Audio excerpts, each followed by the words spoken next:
Dear little bit of good where you are, it's those little bits of good put together that overwhelm the world. Hope is being able to see that there is light despite all of the darkness.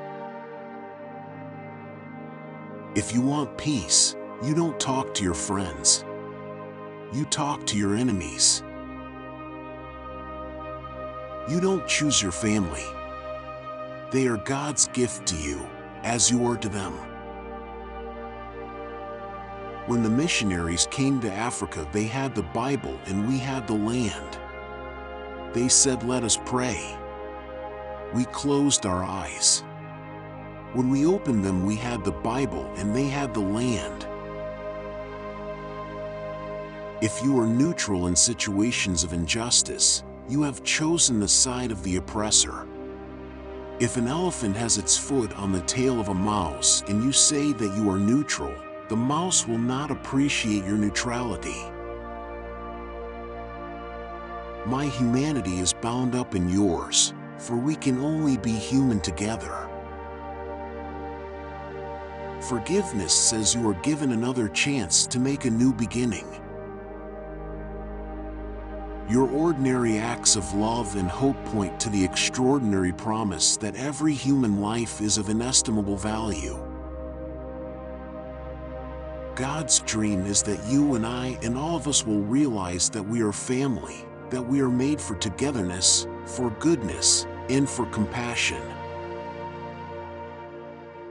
Before Nelson Mandela was arrested in 1962, he was an angry, relatively young man. He founded the ANC's military wing. When he was released, he surprised everyone because he was talking about reconciliation and forgiveness and not about revenge. Inclusive, good quality education is a foundation for dynamic and equitable societies. I am not interested in picking up crumbs of compassion thrown from the table of someone who considers himself my master. I want the full menu of rights. We may be surprised at the people we find in heaven. God has a soft spot for sinners. His standards are quite low. Isn't it amazing that we are all made in God's image, and yet there is so much diversity among His people?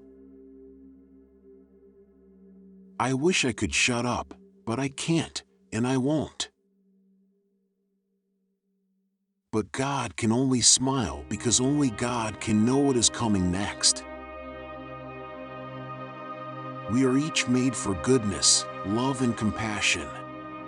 Our lives are transformed as much as the world is when we live with these truths. In my country of South Africa, we struggled for years against the evil system of apartheid that divided human beings, children of the same God, by racial classification and then denied many of them fundamental human rights. The price of freedom is eternal vigilance. God is not upset that Gandhi was not a Christian, because God is not a Christian. All of God's children and their different faiths help us to realize the immensity of God. Because forgiveness is like this: a room can be dank because you have closed the windows, you've closed the curtains. But the sun is shining outside, and the air is fresh outside. In order to get that fresh air, you have to get up and open the window and draw the curtains apart. A person is a person because he recognizes others as persons. It is our moral obligation to give every child the very best education possible. As human beings, we have the most extraordinary capacity for evil. We can perpetrate some of the most horrendous atrocities.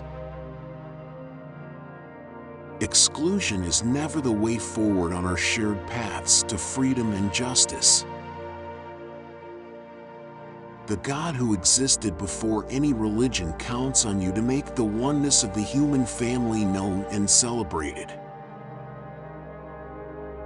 Racism, xenophobia, and unfair discrimination have spawned slavery, when human beings have bought and sold and owned and branded fellow human beings as if they were so many beasts of burden. Peace comes when you talk to the guy you most hate. And that's where the courage of a leader comes, because when you sit down with your enemy, you as a leader must already have very considerable confidence from your own constituency. When we see the face of a child, we think of the future.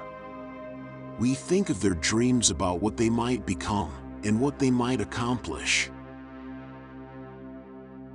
The universe can take quite a while to deliver. Be nice to the whites. They need you to rediscover their humanity. In God's family, there are no outsiders, no enemies.